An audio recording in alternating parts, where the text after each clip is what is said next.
Good morning, everyone. Shavua Tov. Sheldon Adelson, who's one of the wealthiest people, definitely one of the wealthiest Jews, he's worth over $20 billion. He's one of the founders of a wonderful program called Birthright, which has brought hundreds of thousands of Jewish kids to Israel. And once at a Birthright dinner, he told the story why he founded the organization Birthright. And he said his father was from Czechoslovakia. He was a poor man, struggled to earn a living. He was a taxi driver. But he remembers every day his father would come home from a 12-hour driving the taxi shift, and his pockets were bulging with bills from the money it was before Uber, everything worked with cash. So he would come home, and the first thing he would do is he would walk over to the JNF box for Israel, the pushka in the house, and he would start stuffing bills into the pushka. And he said he once turned to his father and said, "Dad, we need the money for the family." He was a little kid, but he knew that his parents struggled to put food on the table. And he said he'll never forget, his father looked at him and said, "Sheldon, always remember in life, whatever you have, there are always those who have less than you do." Now he said his father always wanted to go to Israel. He loved Israel, but he literally couldn't afford the ticket to go to Israel.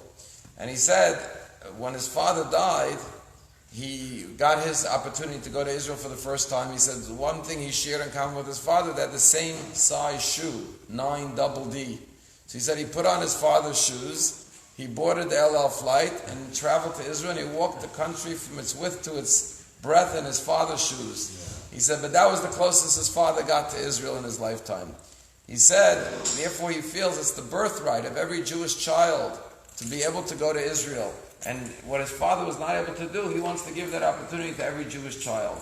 It's interesting, I don't know if the founders of Birthright based the name Birthright on this week's Parsha, or they just happened to pick the name Birthright. But the idea of the birthright is in this week's Torah portion. It's the story of Yaakov and Esav struggling. Who would be the firstborn? Right in the beginning of the Parsha, the twins are wrestling, and Esav comes out first, which would give him the birthright to be the progenitor and the carrier of the spiritual legacy of Abraham and Isaac. And Jacob is holding on to the heel of his brother. That's why he's called Yaakov. He's grasping the heel. He wants to be the firstborn. But his brother takes one path in life, becomes a hunter and a man of the field. And Yaakov is diligently learning from his father and his grandfather the ways of Judaism. And one day what happens?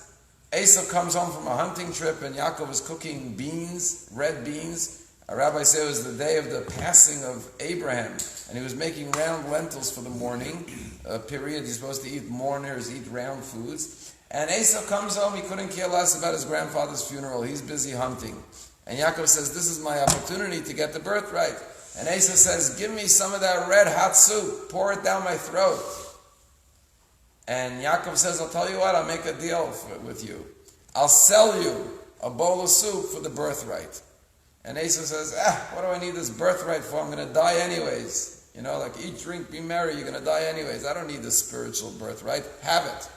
And he sells it for a bowl of beans, as they say, right? It's not worth a bowl of beans, right? He sold it for beans. It's not worth beans. He said, this birthright's not worth beans to me. You could have it. And he buys it by giving him the bowl of beans. And then later in the Parsha, he gets the blessing of the birthright from Isaac wants to bless his oldest child, and Rebecca makes sure that Jacob receives it because he's the legitimate firstborn, the birthright. But this story, I think, has a very powerful message for every one of us. And the message is that sometimes in life, we sell what is eternal, what is everlasting, what has spiritual rewards for a temporary, fleeting moment of pleasure and satisfaction. And the lesson of the bowl of beans is don't be foolish. Always remember what's really important in life, what your priorities are.